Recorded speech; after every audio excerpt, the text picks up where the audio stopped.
that answer and more. Let's get up, starting right now. Delighted to have you with us on a Football Friday. We have a fantastic array here to get into what really, in some ways, and we hope that we have dodged a bullet here in the biggest possible way, what could arguably have been one of the worst nights of the NFL season if it goes the wrong direction. Let's go to the highlights of last night. The Chiefs and the Broncos a mile high.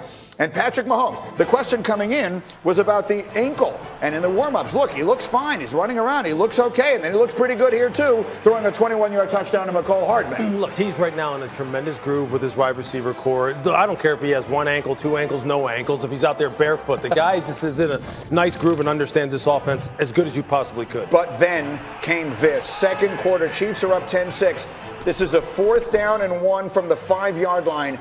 You see Mahomes on the sneak, and then just watch the body language, watch the expression, watch the helmet go off, and you can tell the difference between a player thinking he's hurt and a player thinking he's injured. The concern is overwhelming. Watch the right knee closely. You will see it get pinned in the pile. And then, more significantly, watch as they pop it back into place.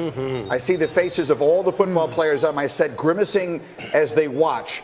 Now, the good news is he would walk off the field under his own power. Look at the respect all the players on both teams showing for Patrick Mahomes as he goes off for x-rays. He'd be ruled out for the remainder of the game. Much more on his condition coming up in a few minutes. Meanwhile, a rest of the game to be played. And the Broncos held the Chiefs to just a field goal there, so it's 13-6, and then here comes that Kansas City defense. Look, it was about time that they woke up last night, and they did along the front 7. They got after the passer in a way they haven't all year long, and they need to carry this forward now. That's a defensive touchdown, so it's 20-6, and then here comes Matt Moore on in place of the injured Mahomes. And here's a nice play. You'll watch Tyreek Hill going all the way across the formation, getting behind the defense, and no one's going to catch him. That's a tremendous touch pass. Just enough movement in the pocket by Matt Moore. He's not going to make you forget Pat Mahomes, but just be able to move just enough to get it in the playmaker's hands quickly and put it on them and let them run after the catch. Just let them do the work. Among those celebrating after the win, Patrick Mahomes with his teammates. But, of course, the news not all good.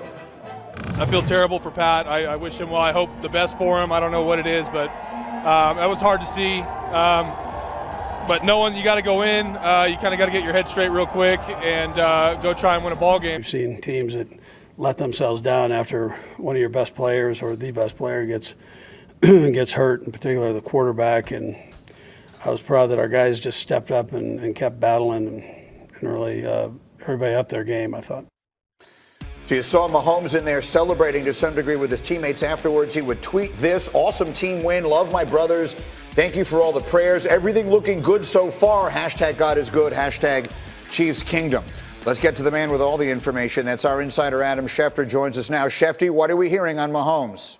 Well, Greeny, I think right now the Chiefs believe this was the best case scenario, but that is prior to the MRI today and what amounts to basically the most important MRI in franchise history. The feeling going into that MRI is that Patrick Mahomes is going to be out at least 3 weeks, which would sideline him for games against the Packers, Vikings, and Titans. But we don't know what that MRI is going to show up. We don't know if it's going to reveal ligament damage. And if it reveals ligament damage, then it could be that Patrick Mahomes would face season-ending surgery. But again, going in, they don't believe that's the case, but they don't know that's the case. And that's why today's MRI is so important for this team going forward. All right, we'll be obviously in touch with you all day long, Shefty, as we continue to wait for the results of that MRI. We showed you the Chiefs' upcoming next 6 games yesterday with their FPI chance of winning. Look at it today. All of these numbers have decreased by at least 5%, a 13% drop coming against their next opponent, which is the Packers. There's a bye week in there. You'll see after their 4th game. They have 4 more games than their bye, if you're keeping close track of that. And I want to, as we bring this out to the table, Sanchez, start with you. Yeah. You had a very similar injury while you were in college. Quickly take us through how that works. Sure. So I'm not a doctor. Let's get that straight. Right. I'm just telling you from my own experience and speaking to doctors from the Jets and a former trainer from USC. When you dislocate your kneecap like I did, you dislocate it laterally. If it relocates itself on its own when you straighten your leg, that's more of a sublux. What they did and physically had to manipulate the knee to push it back in. The issue is underneath your kneecap. The doc talked about this chondral defect because once you manually push that kneecap back in, you're basically messing with the brake pad that's under your kneecap. And if you break any chunks off, that's the issue. That's what they're looking for in this MRI today. I guarantee in your case, you came back and played 3 weeks later. 4 weeks later, about a month later. Yeah. But it hindered you or did not? Were you fine? Definitely hindered me. It's something you think about. You're going to be favoring it. He's definitely going to play with some sort of brace to kind of like on the outside, the lateral side of his knee. He's going to have some sort of C-joint brace to keep it gliding in track, because it's going to be prone to pop out now. Once it happens, you're prone to have it happen again. Let me turn to you guys here quickly on this, because even before, when you see this happen, even before I started thinking about the impact on the Chiefs and the impact on their Super Bowl championship hopes, my first thought was this is the worst thing for the league, that the quarterbacks, and particularly this one, make the game so watchable. That was actually the first thought I had. Look, Andrew Luck's down, Cam Newton, he's not playing right now, and the Chiefs have 3 primetime games the rest of the year. And so what makes Pat Mahomes unbelievable? It's not just his arm talent, it's how dynamic he is. He can run around. So even if he comes back, like, is he going to be exactly the same guy that he was at the beginning of the season? Probably not. And so, yeah, this is going to hurt, because if you're not a diehard Kansas City fan or a diehard fan of another team, like, you're going to casually tune in to watch this guy play. I agree with you. When you talk about the quarterbacks,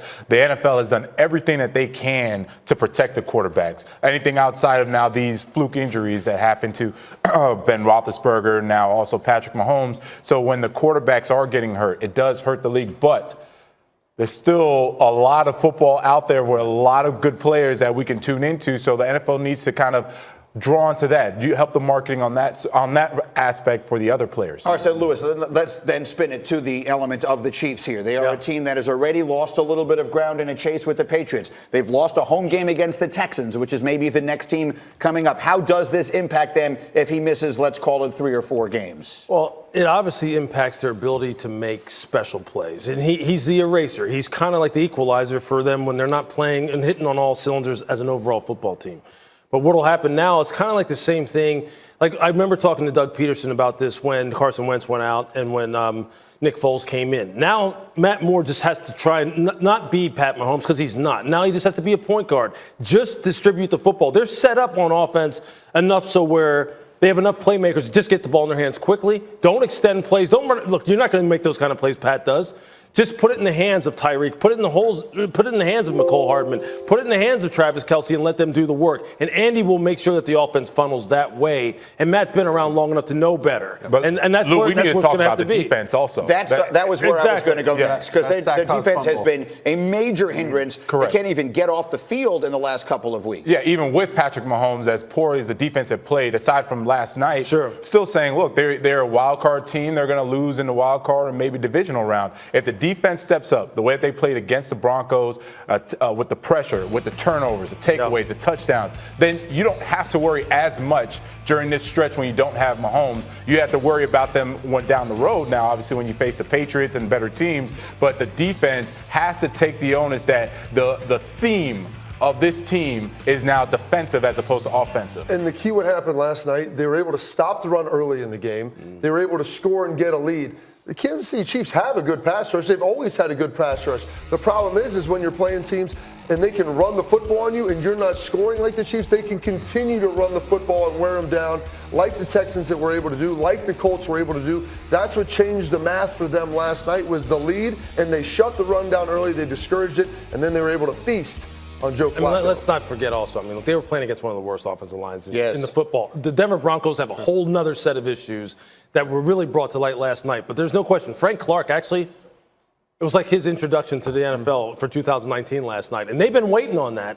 And there's no doubt that now they need to go ahead and continue that on forward, because if they don't, then look, with Pat or not with Pat, they were going to be in trouble anyway. A quick final thought on this, and obviously we will have much more on this as our morning continues here. But Sanchez, you were telling me in the meeting this morning how tough it is to be a guy like Matt Moore, just get up, go in there, and now have to sort of keep that ship afloat for several weeks. And I said it tongue-in-cheek, but I've been in restaurants and bars, and you hear somebody say something about, oh, you know, Sanchez, when he played for the Jets, he was this, that, and the other. And I've never batted an eye. Fine. I heard something last night and people were like, oh, Matt Moore's in, he sucks. I literally jumped out of my seat. I was like, hey, man, you don't know how hard it is. And I wouldn't even say that for myself. You go to bat for a guy like that, because I've been in that situation. But like you guys said, everybody else is going to have to step up their game and make it as easy as possible on this guy.